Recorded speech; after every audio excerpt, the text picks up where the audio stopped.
The next speaker is Dr. Robert Arnce. Dr. Arnce is an amazing colleague and friend who's in the office next door. He's a native to Southwest Missouri, having graduated from Carl Junction High School, where my son goes.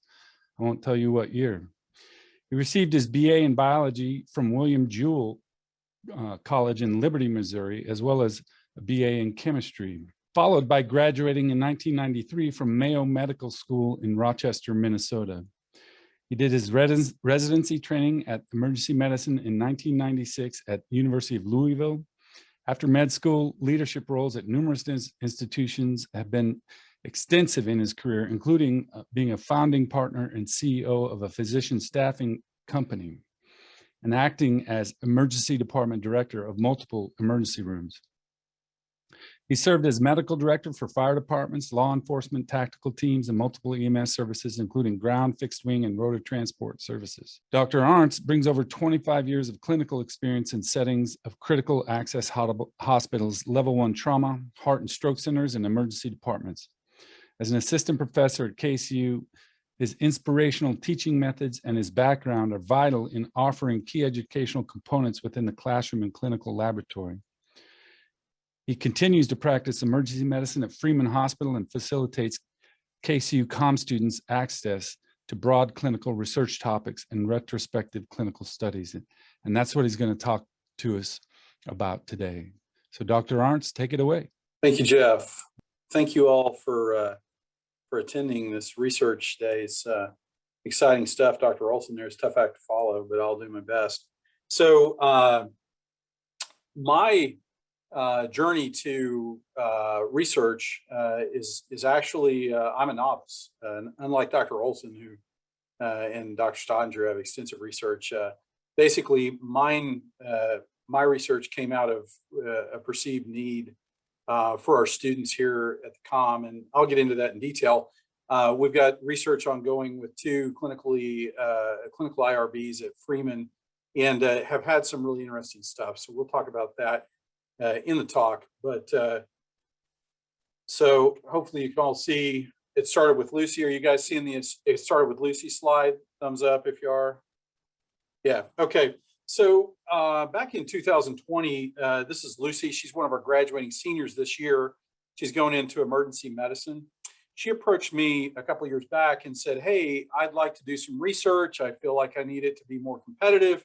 I don't know that that was the case, but anyway, she was looking for research, and I really couldn't find much in the way of research opportunities for her clinically, at least on the Joplin campus where I'm located. And so it got me to thinking, and here's the reality. For those of you that aren't in medical school, competition for residencies has been increasing significantly in the past few years. And it used to be back when I came out, there were plenty of residencies for the number of applicants, but that has changed to where now there are actually more applicants than there are residency slots. And so competition is stiff.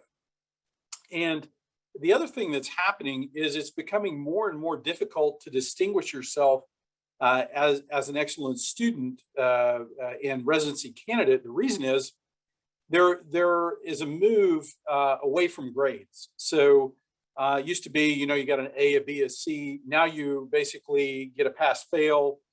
Class rank is de-emphasized, and also even on your board exams. I'm going to pull up a pointer here. Yeah, so on your board exams, can you guys see that? I'm running two. It looks like on your board exams, those are also pass fail, and so that's driving me crazy. Shut that down. So consequently, there's tremendous opportunity, and here's the opportunity. Back when I ran ERs, we had about 15% of our money that was at risk based on deliverables to the hospital, and those were things like: did everybody who came in with chest pain get an aspirin? Did everybody who had pneumonia get an antibiotic in an appropriate time? And the reason is hospitals have to report all this to the federal government. So there's a huge amount of reporting and data collected that is mandatory for hospitals to report to the federal government. So there's this ton of data that hospitals have to collect. And so this really provides an exceptional opportunity for our medical students because they have a very finite window to do research, typically about a 3-month window. So obviously, for those of you that in basic sciences, to start something like a prospective randomized placebo-controlled trial or something that would go through an IRB, you just can't get it done in 3 months. So that basically means that our students have to hop on to existing projects, or they have to have something that's quickly done. And so we saw a tremendous amount of opportunity. And so I had this goal basically to build a research machine, if you will, that created perpetual cost-effective research opportunities for our students and would be maximum bang for the buck. What I mean by that is least cost and effort for maximum benefit to the students. And the actual highest valued commodity for our students is not money, even though they're going into debt, many of them, it's time. And so time is the most valued commodity. And so, I thought, I think we can do something. And of course, the ER motto is often wrong, never in doubt. We just kind of charge full steam ahead. And so I decided that we were going to build this research team. But quickly, I realized that there were plenty of challenges, and I was ill-equipped to handle all of them. And so, there's a famous quote here from the Clint Eastwood character Dirty Harry. It's a man's got to know his limitations. And what I found was I had several. I could ask the right questions, but I was not great at accessing data, nor sifting through it or analyzing it. There was also some limitations of retrospective studies. So I realized it was going to take more than me to get this done. And that's when we started to develop the research team. I reached out to a friend of mine, Dr. Scott Goad. He's a PharmD over at Freeman and is in charge of the Freeman resident pharmacist research. And then reached out to Greg Stahl, who's a data expert at Freeman in their quality department. And then Dr. Kerry Johnson at Missouri Southern State University. He's the head of the math department and also an expert in statistics. And then lastly, Nova Beiersdorfer. She is basically the logistics person of this who runs it day to day. And so that's our team. And so to date, it's kind of like the field of dreams. If you build it, they'll come. We've got 2 ongoing IRBs, one in sepsis, the other in COVID. And we've got currently 61 students and 7 residents engaged in research. Our residents have given approximately 20 poster presentations to date. We've got 2 papers that have been published, 2 papers been accepted for publication. This is all since 2021, and another 5 that are in the process of being submitted for publication.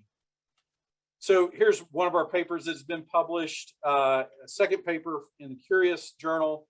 And then I wanted to kind of spend some time and tell you about some exciting stuff we've actually found.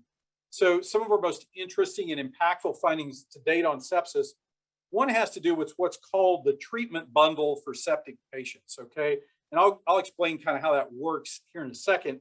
And the other one is basically measuring lactic acid in septic patients. And so let me lay the groundwork for you. So the background on the SEP1 bundle, the way things work in medicine, standard of care many times is determined by a consensus group of experts. So they basically say, this is the way you're going to treat something.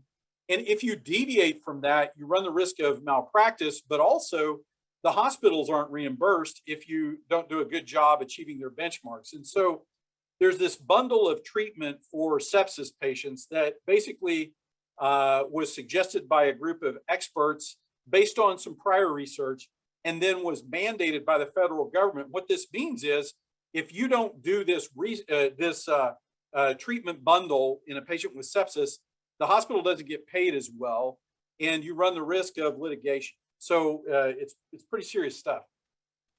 Here's the bundle. And so basically, this is what they want at 3 hours and 6 hours to treat sepsis. And if you'll look there, there's a bunch of dots. The thing that's most concerning is this 30 ml per kilo fluid bolus. So let me kind of put that in perspective for you. So somebody comes in, they get diagnosed with sepsis, and then you're required to give them 30 mLs per kilo. We'll take a 100 kilogram person, which in our society is not that uncommon. That's 3 liters of fluid. Everybody with me on that? Well, what happens if you've got somebody who's got a bad heart and their ejection fraction's 15%? You've basically just been mandated to give them a fluid bolus that likely will end up in them being on a ventilator or dying. So clearly the concern is, one size does not fit all in healthcare. And so we wanted to look at this and see, is this legit for everybody who has sepsis or only specific patient populations? So we looked at mortality in subsets of septic patients based on adherence to the bundle. So if you have, if you're diagnosed with sepsis and or sepsis with shock, you basically got bundled into a failed bundle group, meaning that we didn't achieve all the benchmarks, or a met bundle group where you got all the benchmarks that they requested and required by the government. And what we found basically was that adherence to the SEP1 bundle only benefited patients with septic shock. So we had been given this 30 ml per kilo bolus to everybody who had the diagnosis of sepsis, but in actuality, it only improved mortality in patients that had sepsis and shock. So all the other people got the fluid bolus and everything else needlessly because there was no improvement in mortality. So that is super significant clinically, because it basically says that how we've been treating people is not right. And so rather than having a one size fits all, you really need to tailor treatment to the individual patient. And there's some ways to do that to kind of get a rough measure of whether or not they'd be responsive to fluid. But as of now, this is still kind of the standard that you would do this. And so this paper is getting ready to come out in Journal of Intensive Medicine, compliance with SEP1 guidelines associated with improved outcomes for septic shock, but not for severe sepsis. And so that's kind of a big deal as a result of our stuff. And so we'll shift gears now and talk about lactic acid. So does everybody know what lactic acid is, or nobody know what lactic acid is?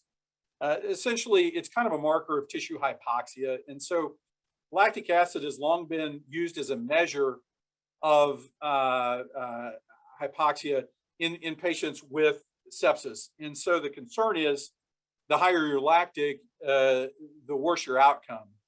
And we've thought that had been a kind of a linear relationship, but nobody really ever looked at in terms of applying any other math criteria to it. So we looked at mortality based on initial lactic acid levels. So somebody comes in, they're septic, you get an initial lactic acid level. And what we found was this relationship, and you can see it's not linear. And in fact, if you go over to the far point there at 5.5 lactic acid, your mortality rate exceeds 40%. So the higher the lactic acid, the worse, but it's actually a quadratic relationship rather than a linear one. So the higher the lactic acid, the worse the mortality rate, but it's not linear. It's a quadratic or logarithmic relationship. So that's going to be important in terms of taking care of patients. Say I have a septic patient comes in and their lactic acid is 5. Well, I've got to really work hard to get that down, because you're looking at a mortality rate of 40%. Okay. Whereas if they come in and their lactic acid is 1.5, that's maybe a 5% mortality rate, or up to 2 would be 15% or whatever. So that has a lot of implications for how we take care of septic patients in the future. So right now, one of the things that I have found, and again, in building this research machine, if you will, we currently have 13 projects ongoing within the sepsis overall category, and we've got another 13 or so going on in the COVID category. We found a hiccup in the road, and the hiccup is we need faculty mentors. So if you're out there and you're a faculty at KCU or another university, and you want to partner with us and essentially help students through the paper writing and publication process, we would love to have you. And in return, you would be, an author on the publication. The rate limiting factor right now for me is sifting through these many versions of papers, because we start them all at once and they finish all at once. So literally, I've got 20 posters or papers to review within a month, and that's a small portion of what I do. I'm not a full-time researcher. Matter of fact, I'm mostly a teacher and a doctor, and research is kind of a side interest of mine, although it's becoming more and more consuming. But if you have an interest, we'd be happy to have you. And once again, you don't have to have a lot of experience. I didn't when I hopped into this, and we're continually learning, and our process is continually refining. And so, clinical research thus far, we found a way for it to be efficient, cost and effort effective, and it's allowed a large amount of students to have research experience with as minimal a time constraint as possible. I think this is reproducible and scalable with other institutions, because they can use the processes we've used, and that would provide more power. So you just increase your N number, and you can look at smaller and smaller subpopulations as you get bigger patient populations in general. We're still in the process of identifying best practice, and we're certainly a work in progress. I would say we're kind of in our infancy, like this cute little baby over here. But I do think that there exists a future boon of research looking at data that's already collected. There's mountains of data, and really what it takes is the expertise to ask the right question, to analyze the data, and obviously to report it. And so that's where we'll stop. I'm happy to answer any questions you guys might have about clinical research with me here at KCU Joplin, our ongoing studies, or anything about sepsis or COVID-19 research in general. So what I'm going to say is, you can tell this guy's a Mayo trained emergency clinician. He's got grit, determination, and great ideas. Totally appreciate that talk. Kevin's iPad, I see you have a talk. Kevin, go ahead. Hi, are you able to hear me okay? Yeah, I can hear you, Kevin.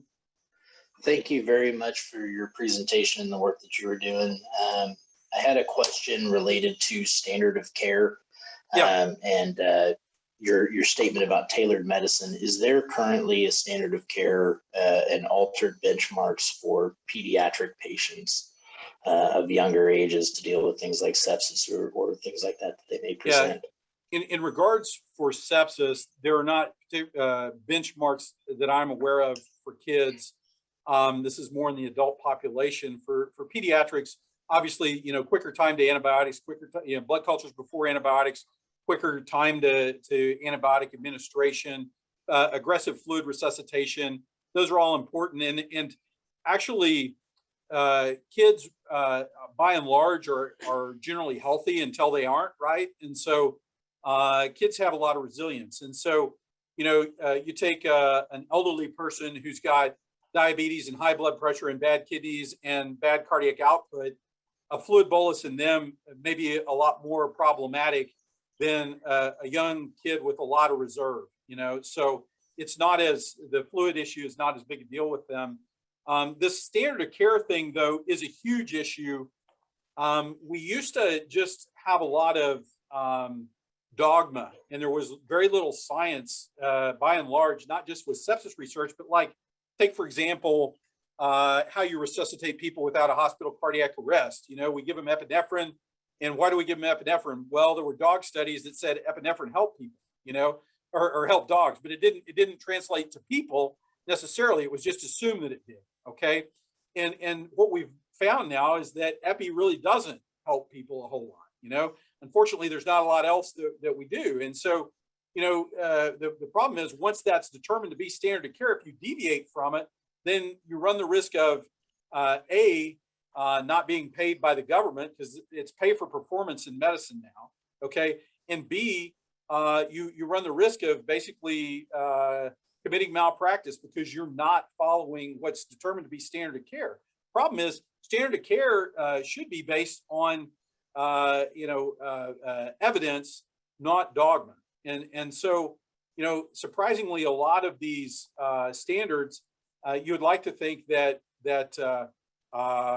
the experts, the consensus experts, are always right, but that's not true all the time. Hopefully it's true most of the time. And so that's why it's important to do these types of projects and look at this stuff and say, wait a minute, I don't think it's a good thing that, I've got a guy with an EF of 15%, normal is like 65, and I give him 3 liters of fluid, even though he's not hypotensive. The better thing is to actually put an ultrasound on his belly, look at his IVC, estimate his central venous pressure, and guide treatment appropriately. And that's what we're doing. That's what typically I'm teaching my residents now. So, it's a great question, but we've got to be careful that we have an evidence-based and scientific approach to what we do rather than it's just dogma and we've always done it that way. Thank you very much for your insight. Dr. Arnce, I can draw a straight line from our first speaker, the history of medicine and cardiology, and our second speaker, who is kind of the future of the practice of medicine, to you.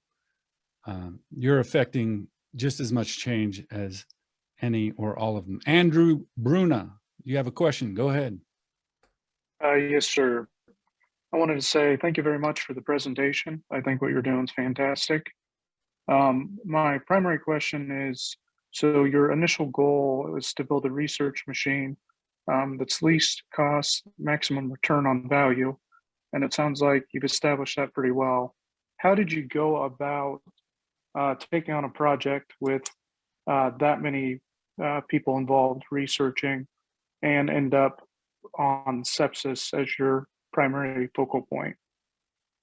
Yeah, I would like to tell you, that's a great question, Andrew. And I would like to tell you that, I had it all planned out. My nature is I'm kind of a dreamer guy. And so I was like, hey, back when I ran ER contracts, we had all this clinical data that we had to report to the hospitals because they have to report it to the government. So I knew the data was there. And I also knew we had a real finite window for our students. What I didn't have were the other pieces. So, a lot of times it's not what you know, it's who you know. And I've been blessed by being surrounded by good people like Dr. Stodinger there. And so, I talked to Jeff initially and I'm like, hey, what do you think of this? And it was like, yeah, pretty good. You're probably going to need some help. And I reached out to Dr. Goad over at Freeman. And so he's like, yeah, I think we can do this. And so then we're like, well, we got to find somebody in the institution that's interested in research that collects data every day. And so we found that in Greg Stahl, who works in the QI. And then it's like, okay, we need a statistician because I'm not cranking these numbers, I'm not a math guy. And so we reached out to a math guy. Actually, Dr. Goad had a relationship previously with Dr. Johnson, our math guru. And so that kind of came into place. And then lastly, it's like, most of my time is devoted to teaching. When I'm not teaching, I'm working in the ER. And so this was a small piece of my FTE. And so it's like, I got to have somebody that runs logistics because literally, we'll have, the 65 students or so that are doing research with us. There's over 100 that reach out, and by the time they get through with all their paperwork and stuff like that, it gets down to 65. And so, logistically, there's all this, you have to apply for the IRB, you have to go through all your training, your city training or your good practice training for the hospitals, all the HIPAA stuff. So there's a lot of paperwork that students have to do clinical research. And so you need somebody to kind of herd over that and help them through that stuff. So, I would love to tell you that I had planned this. It was more of a like, hey, I think we can do something. There's a need here. And then, whether you believe in karma, fate, or a higher power, it all fell into place. And, the whole goal initially was just to help Lucy. And in trying to help Lucy, we kind of identified this opportunity. And now we have kind of a perpetual machine that generates research opportunities for literally 60 students a year. Mm-hmm. Thank you very much. let me say you're an inspiration to me as your colleague, and as well, your clinical colleagues should be hopping on board as life marches forward. Appreciate you, friend. You are amazing.